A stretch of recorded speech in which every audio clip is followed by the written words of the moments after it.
four coup weld over top of that. Unacceptable. Let's see. Watch my hand movement. It's blue. I don't like that sound. Use a little muscle.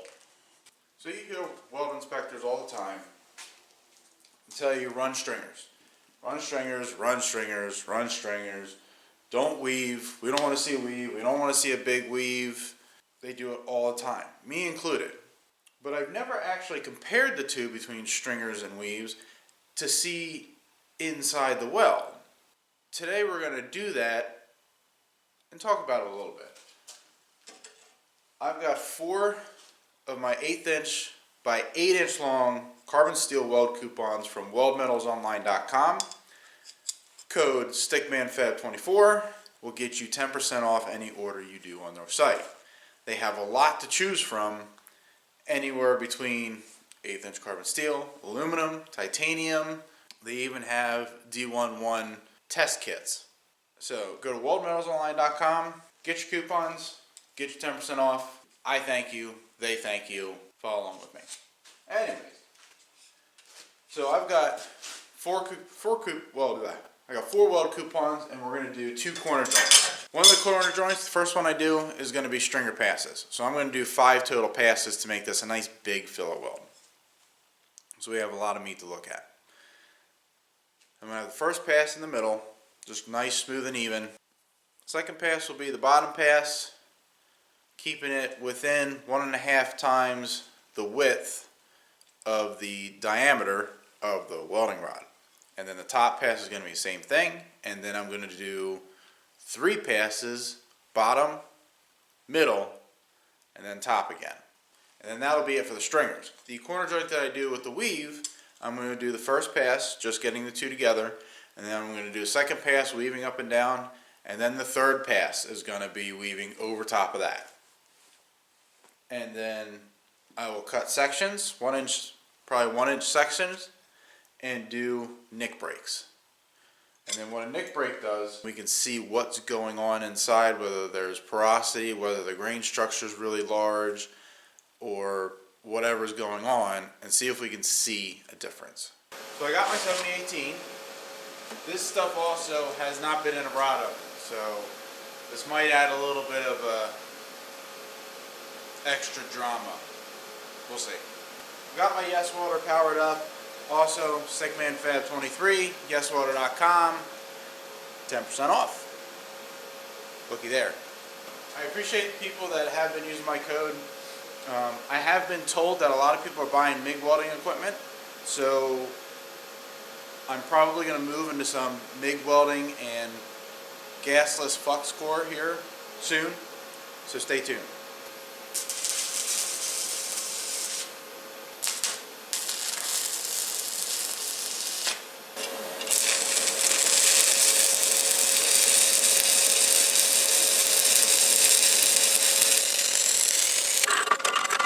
On an 1/8 inch piece like this, that would be as much weld as you would need. But of course, we're going to over weld it and do 2 more passes because we want to see a dramatic effect.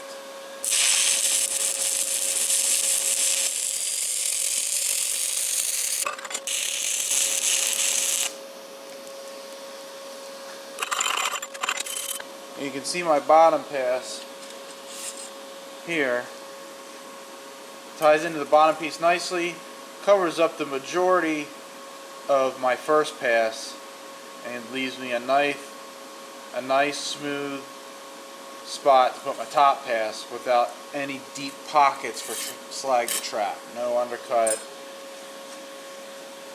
or anything, or sharp angles or anything like that. So let's put that top pass on then.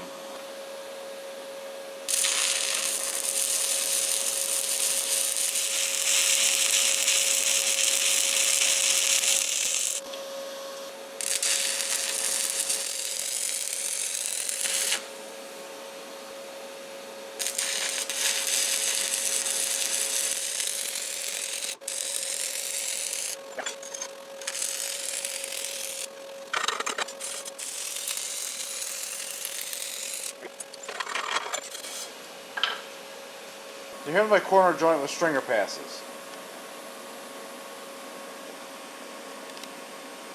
probably a 1/2 inch fillet weld. It's tacked up again. We're going to run same heat, same settings, but I'm going to do one pass as my seal pass or root or whatever, and then my second pass is going to be a little bit of weave, and then I may have to do a third one to get that nice big fillet weld we're looking for.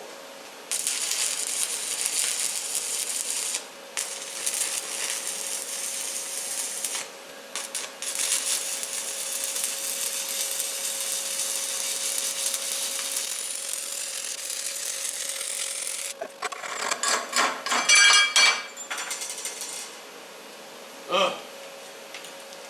No bueno. Get in there.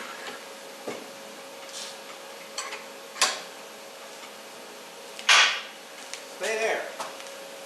Go for the weave for the second one. Let's see. Watch my hand movement.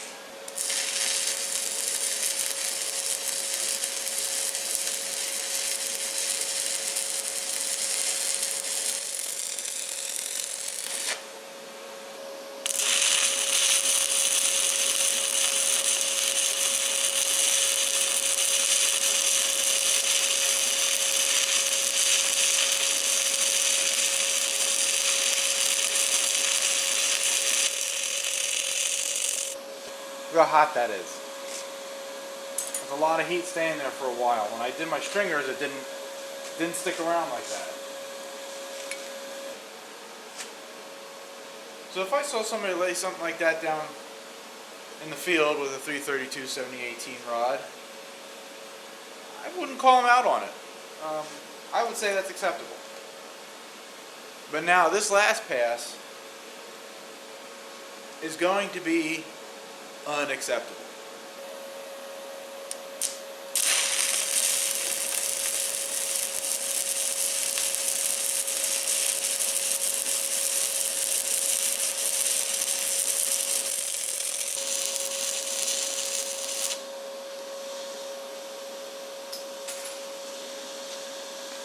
Woo! Look how bright that is. My gosh. That's what you call some heat in a workpiece right there. Looks to me like we gotta do one more weave. I gotta do one more weave. So this is the 4th pass.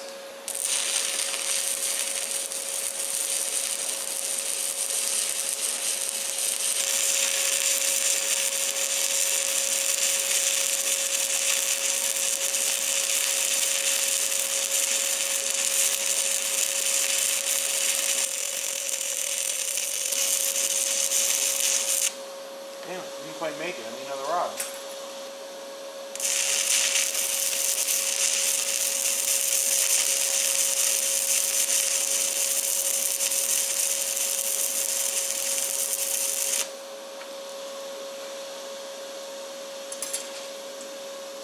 Woo-wee! Look at that thing. She's still red hot.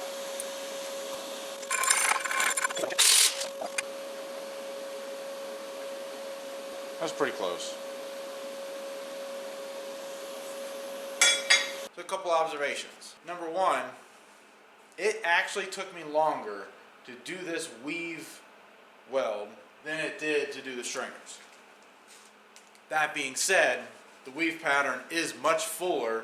There is a lot more material there, but it got so hot. I mean, the metal it's blue, whereas the stringer pass didn't quite blew out. Remember, we're using 1/8 inch thick steel, and I'm running 5 passes here and 4 passes here, which is the other point. It took me almost the same amount of passes. I figured on the 3rd pass, I'd be like, yep, that'll be enough, but it wasn't. Weaving looks prettier. It looks like a much prettier weld than what I have with my stringers. But I'm really interested to see when we cut this apart what the grain structure looks like on the inside and if I have any issues. Because when I did the stringers, I didn't have any issues with slag. The slag just stayed behind me. I didn't have to push it out of the way or anything like that. When I did my weave, especially on that last weave that I did, every time I came back down, there was slag there. So I'd have to get ahead of it to try and push it back. The amount of heat into the workpiece was just so much that it really did make me uncomfortable. I'm going to mark out, we're going to do 3 1-inch sections. That one in the middle has the most stops and starts in it, so I really want to break that and see what's in there.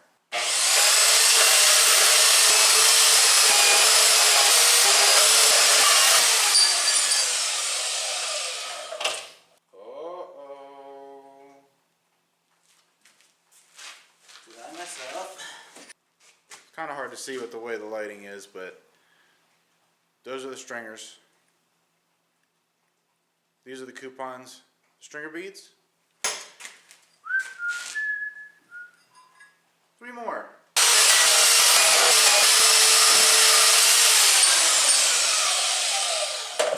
That is the third one. Really hard to see.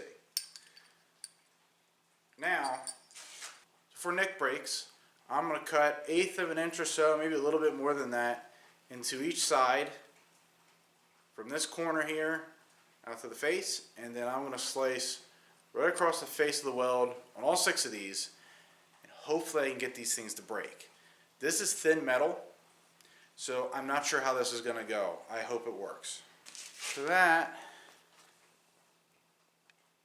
should do it. We will start off with the stringer passes and see what this looks like. That's what I was afraid of. That's what I was afraid of.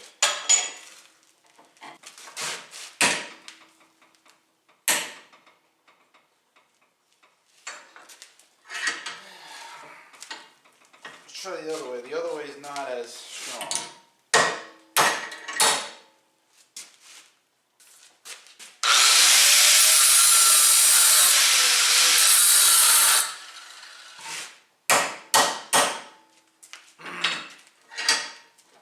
Bueno.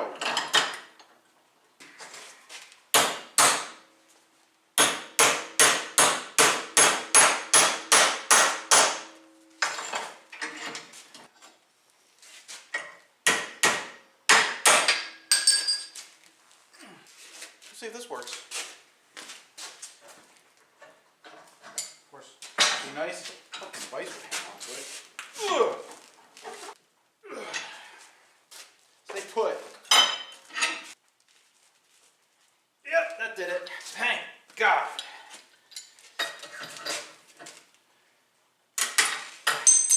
I don't like that sound. Oh, no, that's good. God, I can't. I'll bring up magnification, but that's what a nick break looks like. I had to twist it to get it off, but I'm looking for the grain structure in the weld. I'm going to bring up magnifying glass and really look into this stuff, and we'll go over it a little later. That's the inside of a weld right there. Use a little muscle.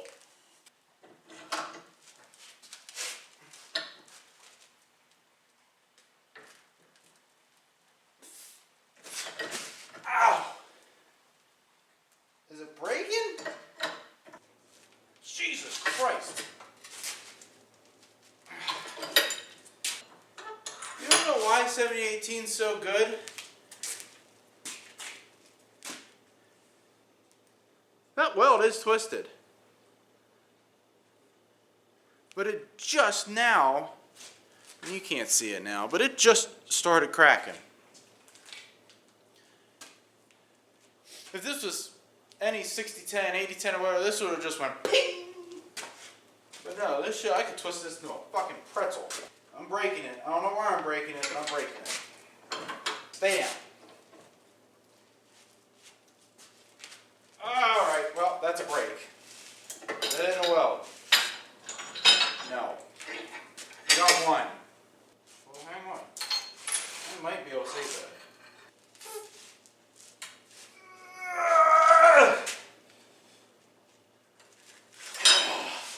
I got it. It broke in the weld. That bitch is clean too, so thank God.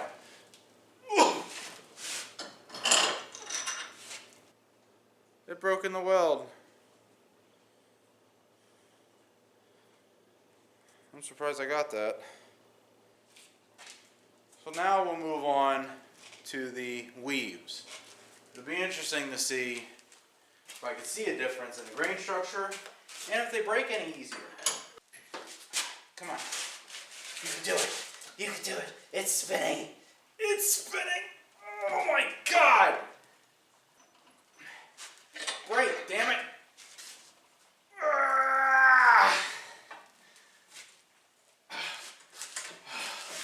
Oh, shoot. That one's not as pretty. I'll bring up magnification. I'll take a couple pictures. Yep, that did it. That did it that time. Damn, I should have done that before. Oh! Oh no! That's not breaking in the right spot. I'll try that again.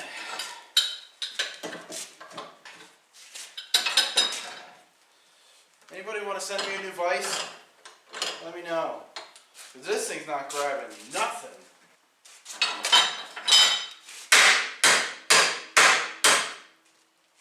Breaking now.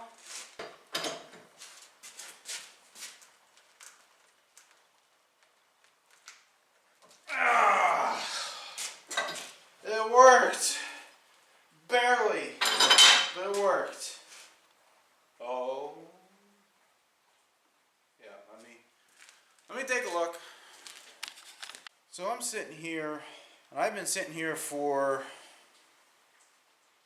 a while, studying these pictures. I'm going to put two up on the screen because, quite frankly, the differences are pretty slight, but they are there.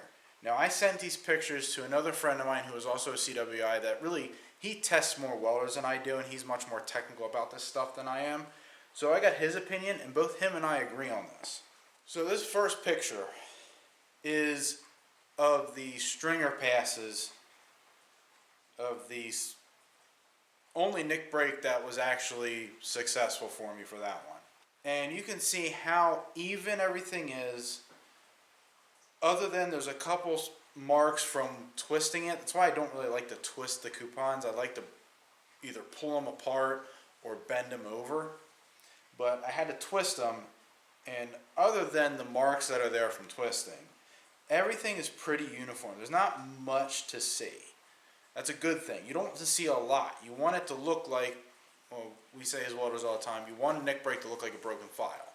Nice, fine, even grain structure, no dark spots, no porosity, which are these little bubbles, or no nothing like that. This one was also the nick break that was in the middle where I started and stopped a lot. This second picture, this is the weld where I weaved. And you can see that pocket in there. That pocket is lack of fusion. That is more than likely at the start of one of my welds. So that is a little spot of lack of fusion. It is very small, but it is still there. That might be due to the amount of slag, like I was saying earlier, that I'm trying to push away when I start, because there's so much slag that I'm keeping at bay for my weave. It could also be a mistake of my own too. But what I really wanted to focus on was the grain structure around it. That gray area, and you can see some metallic, it's kind of metallic in there, and the picture's not great. This is off an iPhone, it's off of a magnification app. That gray shiny area at the top there, especially up by the end of where I nicked it, that's porosity. That's again at my start. Now that's also from overheating, and that is from the length of time that the center got to cool. Porosity can happen for a multitude of different reasons. I am cracking that up to be because of the weave and how much heat I was putting into the workpiece. It is weaker than doing the same size weld with stringers. And that's a real good example as to what can happen without you even realizing it. Because a lot of times these little porosity bubbles, they are so small that, and they happen so fast, you wouldn't see them while you're welding. Or if you did, you had some eagle eyes, I'm telling you what. Because I certainly didn't see it. I'm so ecstatic at the fact that I was able to catch that. I really was concerned that I wasn't going to see anything, but thankfully I did. Now, of course, this is an extreme example. I put a 1/2 inch fillet weld on some 1/8 inch pieces of plate. That is way out of the realm of anything you would ever want to do.